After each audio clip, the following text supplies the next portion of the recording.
Cutter top 10, Cutter top 10. You know you liked it a lot.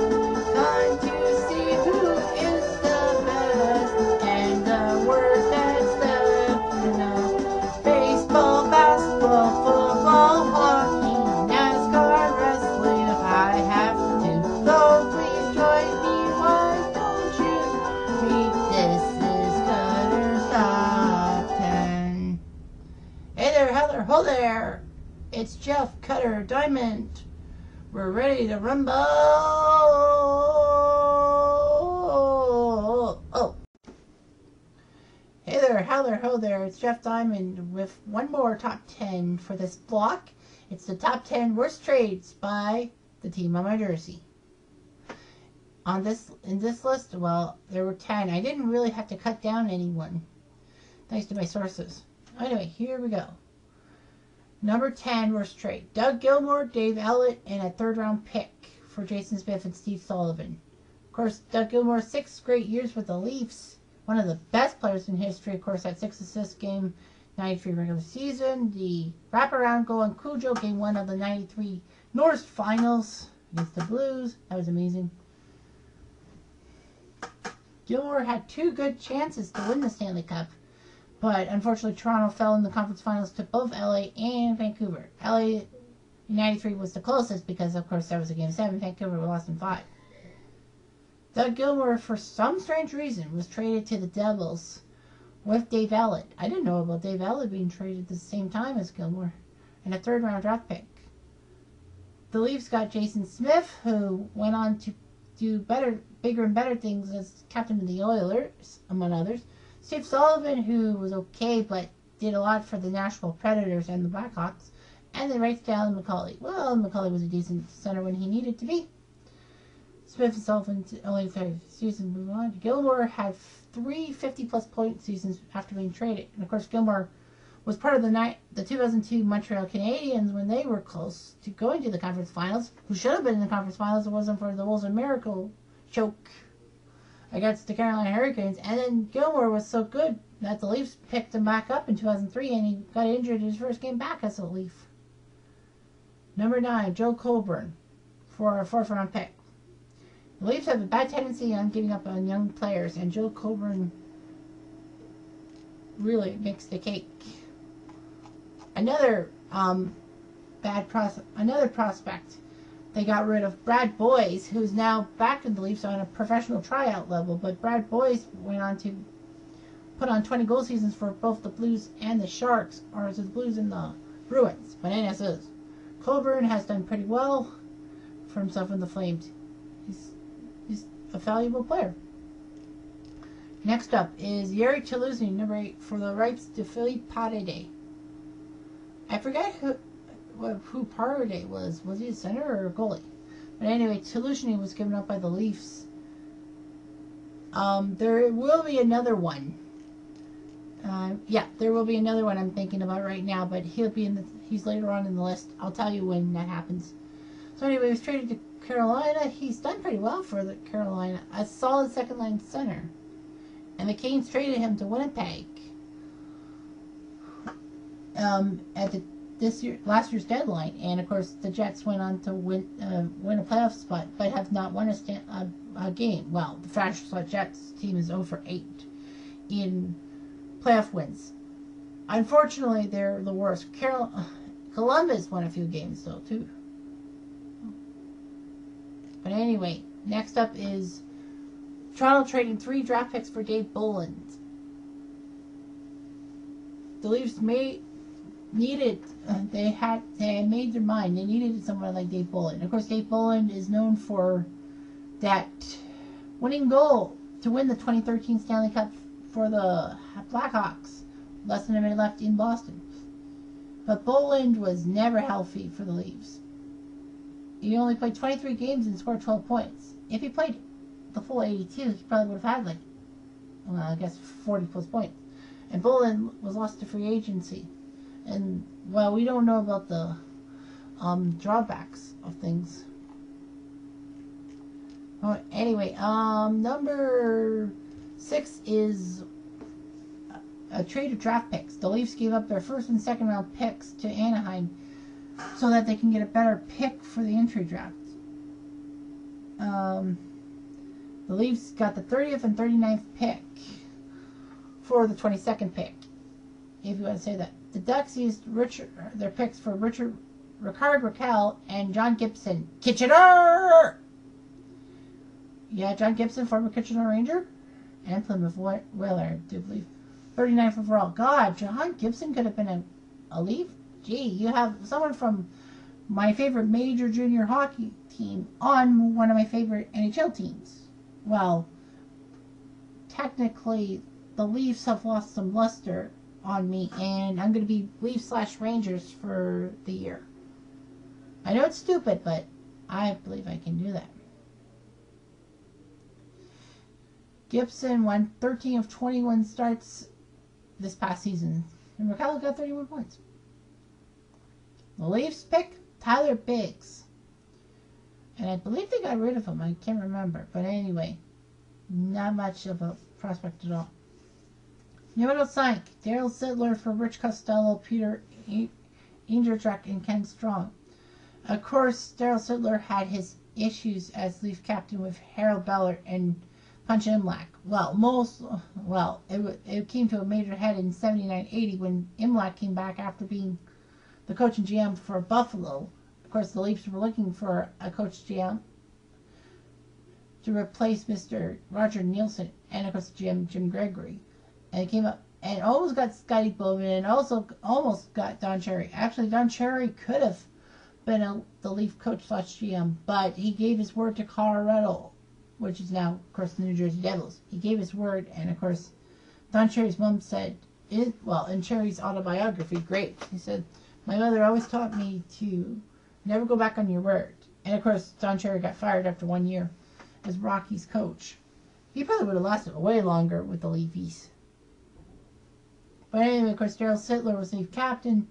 He wouldn't budge, so they decided to get back at Sittler because Sittler had a no-trade contract to give rid of Lenny McDonald for Wolf Paymont, and I don't think this is on the list. No, it's not on the list. So basically, Wolf Paymont was a decent player, too. Joe Quenneville was part of the deal. I think he went from Toronto to Colorado. Or was he Colorado to Toronto? I can't remember. Regardless, Sittler was doing pretty well, but of course, he had bad times with the franchise, and then in the 81-82 season, they finally got rid of him. He was shipped off to Philly for Rich Costello, Ken Strong, and Peter Inderdrack. Inderdrack did pretty well. He got 28 goals in his first full season with the Leafs, which was amazing, but he never hit the heights again. And Sittler actually got 178 points in 2.5 years with the Flyers, which is strange enough. I mean, I thought he was on the downfall.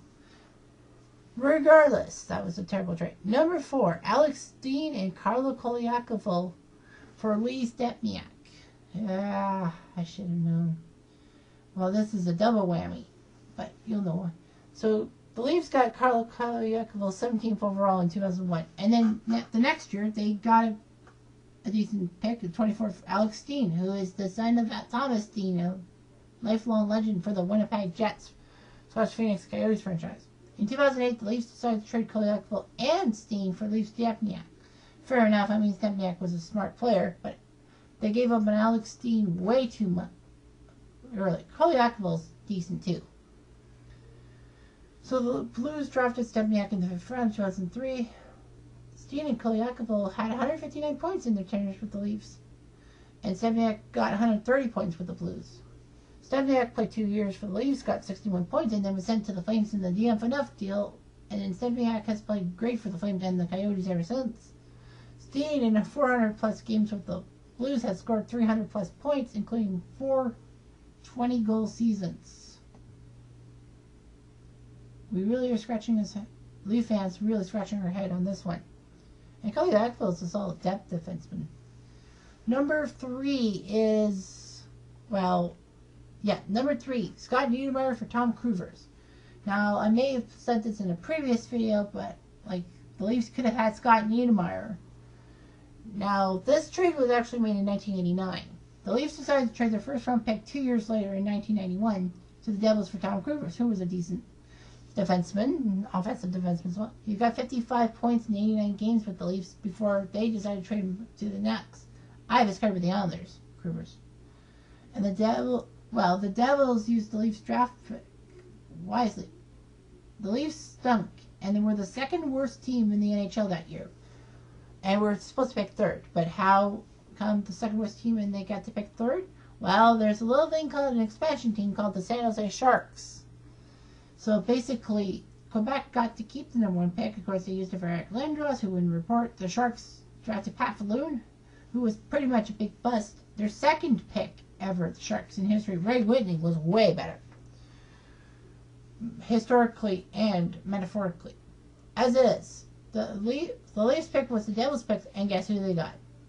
Scott freaking Niedermayer, one of the most hard-hitting, point-scoring son of a guns in NHL history, and won the cup with both the Devils and the Anaheim Ducks. Honest to God. Niedermayer had 4 Stanley Cups, a Norris Trophy, and a Conn Smythe Trophy, and the Leafs have nothing to show for it. 91. God. They should have. Speaking of first round busts, it's number 2. Phil Kessel for a first and second round pick in 2010, and then a first rounder in 2011. Now, the Leafs needed some scoring punch. They got Phil Kessel, and they gave up 2 first round picks. And I'm thinking to myself, well, if the Leafs do well enough, it's going to be one under the bridge. So, anyway. So they got Phil Kessel. But the worst part of everything was that the Leafs were the second worst team in the NHL in 2008-2009, which is amazing. I mean, I'm thinking, oh, the Leafs are going to get a good draft pick. But then it dawned on me. I'm like, wait a minute. The Leafs traded their first rounder for Kessel. And, of course, this was the year of the Taylor-Tyler scenario. Their Haller Sagan. And Edmonton picked the right guy. Well, I kind of would have went with Sagan because, Sagan's done well for Boston and Dallas. Of course, Taylor Hall I couldn't stand because Taylor Hall was the douchebag who led Windsor to the 2010 Memorial Cup and a Western Conference Finals OHL title against Kitchener at the expense of the Kitchener Rangers. So the Bruins got Tyler Sagan with that first rounder. The second rounder was a guy by the name of Jared Knight. Well, he's not important because I don't think he's been doing so well.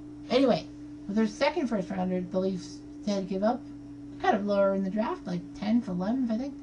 Bruins took Dougie Hamilton with that pick. Dougie Hamilton, a solid defenseman for Boston. And I think he's now with Calgary. Yes. Calgary's either got him by trade or by free agency. I don't remember. But anyway, Hamilton's done well. Sagan has scored more than a point a game in 2 seasons with the Stars.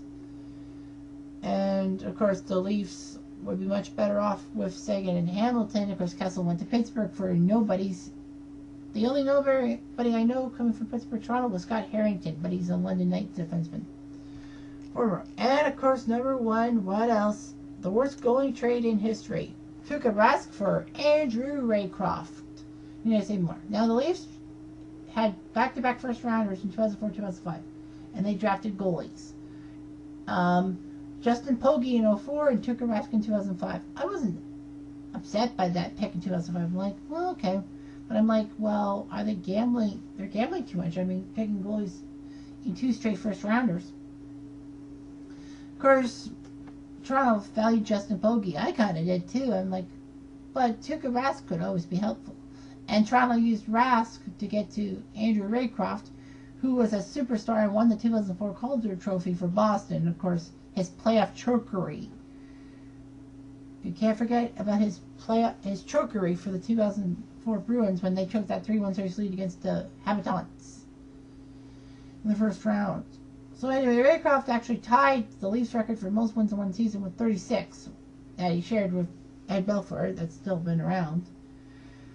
So anyway, of course, Tuukka Rask, star goalie, like he was the starting goalie for the 2010 team, that Bruins team that got shocked by the Flyers after Boston should have had that series up 3-0. Flyers went on to win that series and then beat Montreal for a chance for the Cup, which the last of the Hawks.